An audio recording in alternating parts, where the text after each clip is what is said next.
Hello बच्चों, let's read the question first. Read the following statements from A to F. A. Phajmid and Cosmid are hybrid cloning vectors. B. PUC8 has two selectable markers, AMP resistance gene and tetracycline resistant genes. PBR322 has like Z gene. YEP and modified TI plasmid are shuttle vectors and cellulase is used to digest fungal cell wall.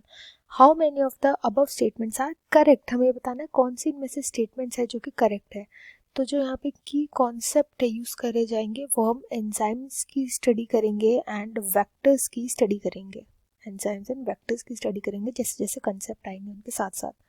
ये statement बोलती है phasmid and cosmid hybrid cloning vector है. तो देखो hybrid का मतलब क्या होता है, जिसमें दो चीज़ों की प्रॉपर्टी होती है.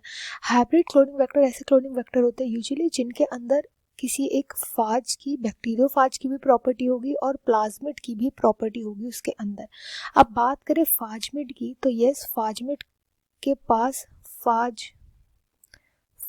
के पास प्रेजेंट होता है M13 फाज का डीएनए जो कि सिंगल स्ट्रैंडेड, डबल स्ट्रैंडेड हो सकता है एंड इनके पास प्लाज्मिड प्रेजेंट होता है.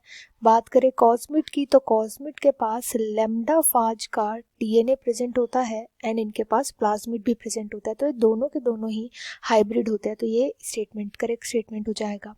नेक्स्ट स्टेटमेंट बोल रहा है PUC8 पे दो सेलेक्टेबल मार्कर्स होते हैं. तो ये बात तो सही है बट इनके पास प्रेजेंट होता है लेक जेड जीन एंड दूसरा सेलेक्टेबल मार्कर होता है एम्पिसिलिन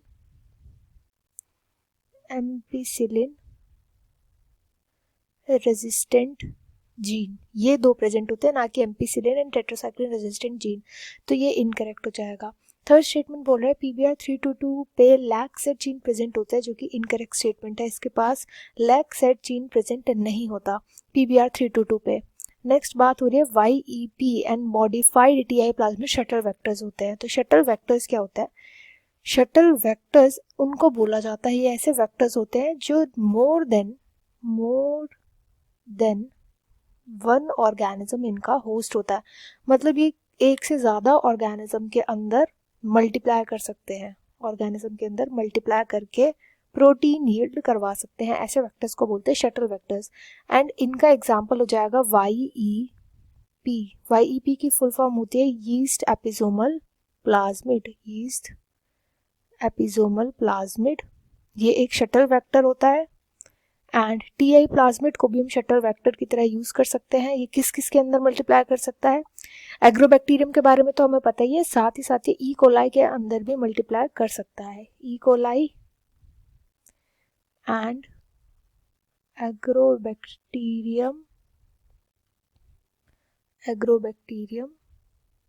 ट्यूमाफेशियंस में भी ये कर सकता है मल्टीप्लाई. इसके बाद नेक्स्ट आता है ई स्टेटमेंट. तो ये जो यहाँ पे स्टेटमेंट बोली गई है डी वो एकदम करेक्ट स्टेटमेंट है. नेक्स्ट बोली गई है ई स्टेटमेंट. ई स्टेटमेंट बोली सेलुलेज जो होता है वो हेल्प करता है फंगल सेल वॉल को डाइजेस्ट करने में. तो सेलुलेज एंजाइम हेल्प करता है सेलुलोज को डाइजेस्ट करने में, जो कि एब्सेंट होता है फंगस के अंदर. ये प्रेजेंट नहीं होता इसकी सेल वॉल में. इसकी सेल वॉल जो बनी हुई होती है वो होती है काइटिन की, इसलिए सेल वॉल डाइजेस्ट करने के लिए काइटिनेज यूज किया जाता है. काइटिनेज एंजाइम को यूज करते हैं. तो ये स्टेटमेंट हो जाएगा इनकरेक्ट. तो यहाँ पे दो स्टेटमेंट करेक्ट थी, बस A एंड D स्टेटमेंट, इसलिए इस क्वेश्चन का राइट आंसर हो जाएगा option B. I hope you understood well. Best of luck and thank you.